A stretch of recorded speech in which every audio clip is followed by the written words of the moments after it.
はいどうも、ビバです。前回に引き続き、今回はスタンド付きの LED ライト、主に小型水槽向けに使える LED ライトの紹介の第2弾やっていきます。前回はこちらのジェントスさんの植物のための育つライト、こちらを開封設置レビューしました。あんまり明るくないライトかなと思ったんですけど、動画のコメントで植物にはめっちゃいいライトですよというコメントもいただいてたので、まさに植物のための育つライト、なかなか評判がいいようです。我が家ではこの前設置したばっかりなので、長期的なレビューはまだできてないんですが、これは使い続けていくうちに長期レビュー動画出せればなと思います。さあ、今回は第2弾ということで、こちらの水作さんのスタンド型 LED ライト木漏れ日、こちらを開封設置レビューしていきたいと思います。育つライトとはまた違ったデザイン性のこちらのライト、設置するとどんな感じなのか、明るさどんな感じなのか見ていきたいと思います。まずいつも通りパッケージを見ていきます。みんな大好き水作さん。なかなか LED ライトでは馴染みが薄いかもしれない。スタンド型 LED ライト木漏れ日。小さいテラリウム、アクアリウムに最適。上の方にフォトリエ、リトルアクアリウム、アクアテリア。これは水作さんのブランドですかね。いろいろ出してるんですね。スタンド自体はこんな感じ。放熱フィンのついた植物育成ライトっぽいデザインです。でもサイズがとてもちっちゃそう。高速210ルーメン、色温度6500ケルビンの光で優しく照らす。230ミリから400ミリまでの高さに伸縮可能。放熱性に優れたアルミシェード。コードクリップでスッキリレイアウト。いいですね、コードクリップ。水槽を優しく照らす参考レンズ。水槽のガタつきを防ぐスペーサー付き。5枚ついてるみたいです。上の方にもちらっと書いてますね。電源消費電力 3.2W。対応水槽が幅 250mm、高さ 300mm 以下推奨。淡水海水両対応。裏面は設置イメージと商品の特徴とかが書いてあります。シェードはアルミ削り出しみたいですね。インテリア性、放熱効果に優れる。レンズは水槽全体を明るく照らす。コードホルダー、コードのぶらつきを防止。台座、様々なサイズの水槽を置くことができます。アーム230から400ミリの高さに伸縮可能です。スイッチがこんな感じ。よくあるコードの中間にあるスイッチですね。コード長が 1.4 メートル。側面にはさっきちらっと触れたフォトリエとリトルアクアリウム、アクアテリア。こういった商品だとマッチするみたいですね。今回は曲面のボトルアクアリウムに設置を試してみます。では開封してみましょう。さてさて。パカッ。ヒュンヒュン。ズリッ。今回もプラスチックのこれですね。最近見かけなかったんだけど、前回の育つライトもこれでしたね。まず説明書。説明書結構ペラペラですね。図がでかいな。わかりやすいですね。あんまり大したことは書いてないですね。失礼だね。そしてクッションと台座です。まるで小判のよう。いや、ちょっと待って。これ前回の育つライトと全く同じじゃないか？ただ表面がなんかツヤツヤしてるな。加工されてるのかな？なんかサイズ的にはね、全く同じじゃないかな。特別出演。これジェントスさんの育つライトの台座。こっちが水作さんの木漏れ日の台座。ぴったり、ぴったり。同じだ、きっと。同じだけど、厚さも同じか。ただ、裏面のクッションが若干違いますね。比較動画はまた別に出したいと思うので、今回は比較はしないんですけど、木漏れ日の台座の裏側のクッションは、水槽マットみたいな感じです。皆さんおなじみの水槽の下に敷く、あの黒いやつと同じですね。台座には水作のロゴが外面に入っています。本体は最後に見ようか。これクッションですね。クッションは5枚入りで、これも水槽マットと同じ素材ですね。厚さは当然スペーサーなので台座の高さと同じぐらいです。そしてネジが1つ。アダプター。これアダプターちょっとおしゃれじゃないか？もうね、USB がどうとかは言わないようにします。こういうタイプ、横からタイプですね。デジタルガジェットのアダプターと言われても違和感ないようなシンプルな白いおしゃれ AC アダプターですね。本体カラーはシルバーで、スイッチ部分とかは白いので、それに合わせて白なのかな？アダプターから中間のプラグまでは40センチ。走行度長は140センチなので、こっちの本体についてるやつは100センチですね。じゃあ本体。こちらが本体です。アルミ削り出しの放熱フィン。綺麗綺麗。めっちゃ綺麗ですね。あれ、ちょっと待てよ。なんか、ここのフィン2枚ぐねってるね。なんだろう。そういうもんなのかな？両端から潰されたようにフィンが2枚折れ曲がってます。これは誤差範囲ですかね。これはまあ見なかったことにしましょう。木漏れ日は23センチから40センチまで高さが変更できるんですけど、その伸縮の仕組みはこの1本のポールが伸びたり縮んだりするちょうどここでパイプが2本重なるんですね。よくある伸縮棒のちょっと頑丈版っていう感じです。そしてコードはこの平行のポールから突き抜けるように出ています。コードクリップは3つ。これはちょうどこちらのポールにはめ込む形でぴったりですね。そして本体のコード部分と中間スイッチ、電源スイッチですね。シンプルなオンオフスイッチ。調光機能はないので完全にオンかオフかっていう感じですね。本体からこのスイッチ部分のコードの長さは70センチくらい。あら、コード全体で90センチしかないな。若干多く見積もってコード長 1.4 メートルってな感じで、本体と台座、スペーサー、ネジ、アダプター、説明書。これが内容物です。じゃあ組み立てやっていきましょう。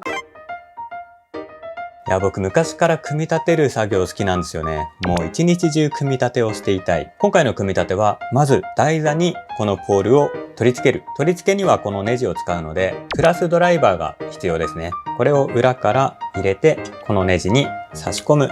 ネジを回していくと完成。大して組み立ての工程なかったですね。じゃあちょっとしっかり締めますか。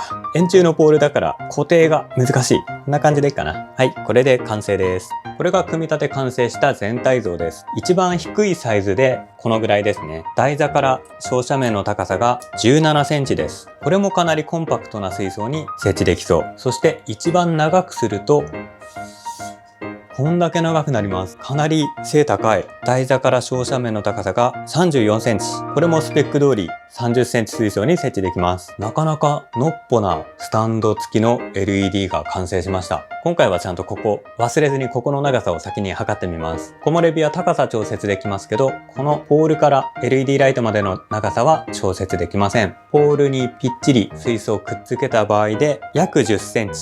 このポールから LED の中心まで約10センチです。なので直径20センチ。一辺が20センチの水槽でちょうど真ん中に照らせます。先にコードクリップつけちゃいますか。コードクリップは3つついていて、この伸縮する縦のポール、ここにクリップをパチンとはめ込むことで、このコードをスッキリと収納することができます。3つついているので、上と中間と下あたりにつけますか。下のポールはちょっと太いので、ちょっと苦しそう。変な力かかると割れちゃいそうで怖いですね。もしかしたら下の太いポールにはつけちゃいけないのかもしれない。3つとも上につけましょう。こんな感じです。あ、すっきりしましたね。ではこれに水槽を設置して実際にライティングしてみましょう。さて、今回はどっちを使おうかな。今回キャンドルいってみますか。よいしょ。キャンドルを真ん中に置く。このぐらい？あ、いいですね、いいですね。もうちょっと下げますか。今これ高さを一番上げてる状態です。このぐらいかな。じゃあスイッチオン。おほほほほ。なかなか明るい。おー、これなかなか明るいぞ。ほら、釣りにゃんこのお股もくっきり反射してる。それはどうでもいい。この現在苔まみれのボトルアクアも見事に明るく照らされてます。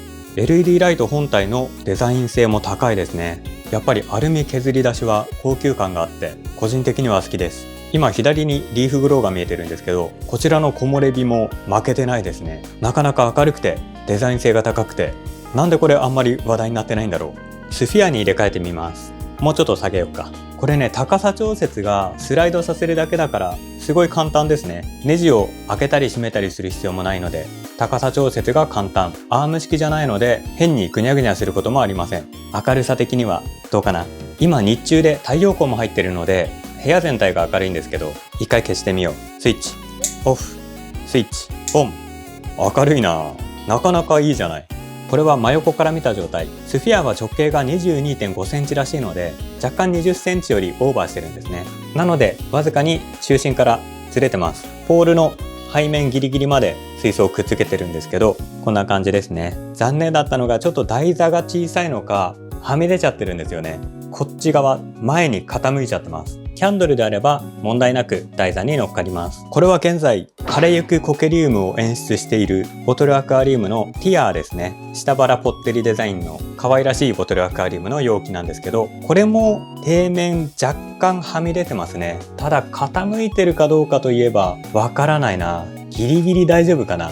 スフィアもティアもキャンドルも容器の底面真っ平らじゃなくて若干内側がくぼんでるんですよね。なのでそのくぼみにこのプレートがはまってしまうと傾いちゃいます。前回の育つライトも同じ台座なので、育つライトの方もスフィアははみ出てたんですね。なので、もしスフィア設置時にはみ出て傾いちゃうのが気になる方は、付属のスペーサーを1枚ここに使えば解決します。正面から丸見えなので、これは解決なのか、これ引っ張っても動かないので、やっぱり乗っかってますね。よいしょ、抜けるか。傾いた。うっすら跡が残ってますけど、このぐらいはみ出てます。ほんのわずかですね。このスペーサーは5枚ついてるんですけど、使い方は前回の育つライトと全く同じです。おそらく1枚は予備ですね。この土台より大きい水槽を設置したい場合は、水槽の四隅にスペーサーを配置することで、水槽のぐらつきを解消することができます。今この円形の木の上でやってますけど、本当はこれいらないです。今回のスペーサーは水槽マットを切ったようなものなので、もしなくしちゃっても余ってる水槽マットやホームセンターで似たような素材を買ってくれば好きなだけ自作できそうですね。さっきのスフィアで目立っちゃったスペーサーもこのぐらいでカットしちゃえば目立たず使えると思います。1枚予備で入っているので、これ使ってもいいと思います。1個大事なことを忘れてました。木漏れ日は LED の照射面に拡散板が内蔵されてます。これは取り外すことができないし、透明板みたいな交換品もないので、この拡散板で運用していくわけなんですけど、この拡散板のおかげでスポットライトの直線的な光は多少和らぎます。逆に言うと、スポットライトの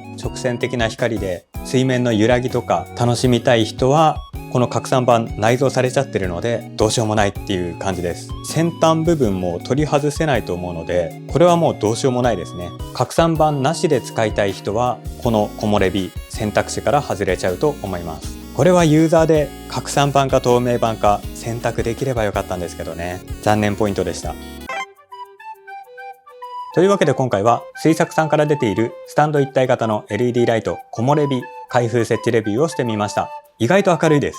あんまり話題になってないので、なんかダメなところあるのかなと思ったんですけど、意外と明るくって、このデザイン性の高さ、そして23センチから40センチまで高さを伸縮できる、なかなか無難なライトだと思います。ただ最後に言った通り、拡散板が取り外せません。もしこの拡散板を取り外せたら、リーフグローみたいな直線的な光になると思うので、もっと明るく感じると思うんですけど、この参考板で水槽内を優しく照らす、それが木漏れ日のコンセプトでもあると思うので、ギラギラしたい人には向かないかもしれないですね。ただそうなると、参考板と透明板切り替えのできるジェントスの育つライトの方が軍配が上がるかもしれない。なかなか難しい立ち位置のライトですね。見た目はね、かっこいいじゃないですか。高さの調節もしやすいし、コードクリップですっきり配線できるし、なかなかいいんですけどね。なんか決め手に欠ける、それが木漏れ日。そんなこと言っちゃ失礼か。今回はスタンド一体型のライト2つ目のレビューということで、手元にはずっと昔から使っているジェックスのリーフグローがあります。今後の動画では水作の木漏れ日、ジェントスの育つライト、ジェックスのリーフグロー、この3つを比較する動画作りたいと思います。小型水槽用のスタンド一体型の LED ライト、どれがいいかなと検討している方は参考になれば幸いです。動画公開遅くなったらごめんなさい。というわけで今回の動画は以上です。もしよろしければチャンネル登録、グッドボタンよろしくお願いします。それではまた次回の動画でお会いしましょう。ご視聴ありがとうございました。バイバイ。